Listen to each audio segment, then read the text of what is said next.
જુદી જમીન જે છે એમાં આપણે સત્તા પ્રકાર સાંભળીએ છીએ.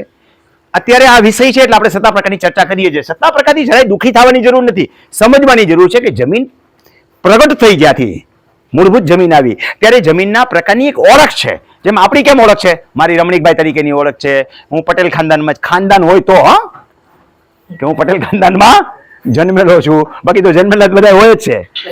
હિન્દુ સંસ્કૃતિમાં ઉછેરેલો છું, ભારત દેશમાં રહું છું, આ બધી મારી ઓળખ થઈ ને, એક વ્યક્તિત્વની ઓળખ થઈ. તો એવી જ રીતે જમીન જે છે એ કેવી રીતે, તો મૂળ રાજાશાહી વખતની જમીન હતી અને એ જમીન રાજાશાહીથી 1958 પહેલાથી જ્યાંથી ટીપણ બન્યા, પેશલપત્રક આકારબંધ સિમક ખરડામાં નોંધ થઈ અને ટીપણ બન્યું ત્યારથી જેનું નામ દાખલ થયું આ ઓરિજિનલ જુસ જૂની શરતની જમીન. આ જમીન મૂળભૂત જમીન કહેવાય. એટલો મતલબ એવો નથી કે આપણે બીજી જમીનને નકારીએ છીએ, પણ મૂળભૂત જૂની જમીનની શરત આ થઈ. હવે જમીન આવે છે જૂની શરતની જમીન, નવી શરતમાંથી જૂની શરત લખાઈને આવે તો એ જૂની શરત થઈ જતી નથી. તો સરકારે એક પ્રક્રિયાનો ભાગ કર્યો, અંદર જોશો એટલે સાથળીમાંથી મળેલી જમીન નવી શરતમાંથી જૂની શરતમાં ટ્રાન્સફર થઈ ગઈ. નોંધ જોતા થાય અને આ સામાન્ય રીતે 72 થી 82 સાલની વચ્ચે નીકળશે. નશ અને અશ પ્રકારની જમીન, પ્રતિબંધિત સત્તા પ્રકાર હજી એક આમાં આવશે. નવી શરત, પ્રતિબંધિત સત્તા પ્રકાર, જેમાં સત્તા પ્રકાર પ્રતિબંધિત કરેલો છે કે આટલા આટલા પ્રતિબંધ મૂકેલા છે, વિભાજન થઈ શકશે નહીં, અમને પૂછ્યા વગર જે છે એ માલિકી હકને લગતા ફેરફાર કરવાના થતા નથી. પ્રતિબંધિત થયું, પ્રતિબંધિત સત્તા કાઢી નાખે, પ્રસપો નીકળી જાય તો નસપો આવી જાય.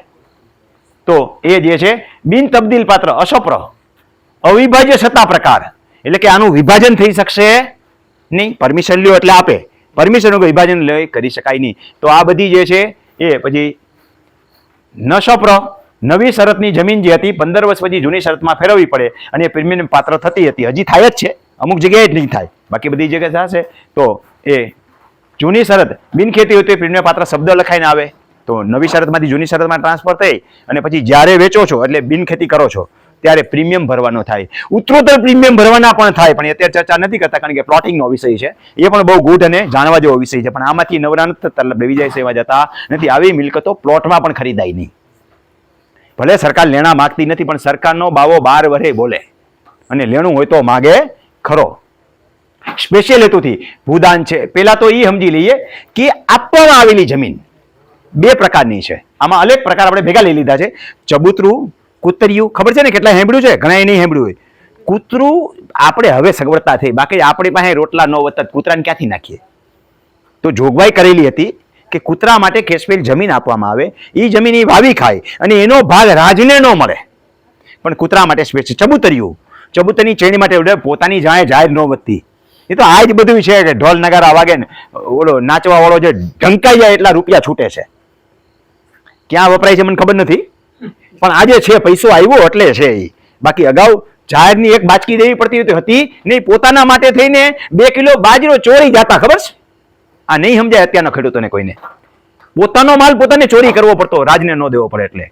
હવે તેથી ચબૂતરને ચેણી ક્યાંથી નાખે? જીવવાનો અધિકાર બધે છે, જીવ માત્રને જીવવાનો અધિકાર છે. તો રાજાશાહી વખતે એવી કરી લેતી કે ભાઈ આ જમીનનો ભાગ દેવાનો થતો નથી, પણ ચબૂતરા તરીકે કાઢવાનો અને ચબૂતરાની જાહેર તરીકે વાપરવાનો. આટલું અલગ અલગ પ્રકારનું થયું. હવે મૂંગા પશુઓ માટે પાણી ભરવા માટે હવે આજના જેવું મશીન નહોતું કે આમ કહીને આમ હવેડો ભરી દઈએ. આખો દી મહેનત કરે ને તે હવેડો ભરાય. અને એના માટે બળદ જે છે ને બિચારાને કાંધ પડે. હરખું આવે તો બળદ ક્યારેક ગળા ખાવા મરી હોતા જતા. પાછો પડે ને જ્યારે ત્યારે બળદની દયાજનક હાલત થતી. બધા દિવસો હરખા ન હોય, બળદ પોતે બીમાર હોય, વરસાદનું વાતાવરણ પડ્યું હોય, ટેમ્પરેચર વધારે હોય, વરસાદ થઈ ગયો હોય, લીસું થઈ ગયું હોય, બળદ પાછો પડે. ગાડા ખેડૂત હોતા મરે ક્યારેક. તો આવી પરિસ્થિતિમાં ગામના વેરા કોણ ભરી દે? તો હવેડી એની જમીન આપવામાં આવે કે તને બદલામાં આ જગ્યાએ હવેડીઓ ભરજે, તને આ જગ્યામાં એવી રીતે વાવી ખાજે, તારે કાયમ હવેડીઓ ભરી દેવાનો. આ બધી એક વ્યવસ્થાનો ભાગ હતો. વિનિમય પ્રથા હોય પેલા જે હાલતી ને, એ પ્રકારની એક પ્રકારની વિનિમય પ્રથા હતી કે ટેક્સના બદલામાં તમે આ કામ સેવાનું કરી દો. તો આવી બધી પ્રકારની જમીનો જે છે, આ જમીન નોન ટ્રાન્સફરેબલ કહેવાય. તમને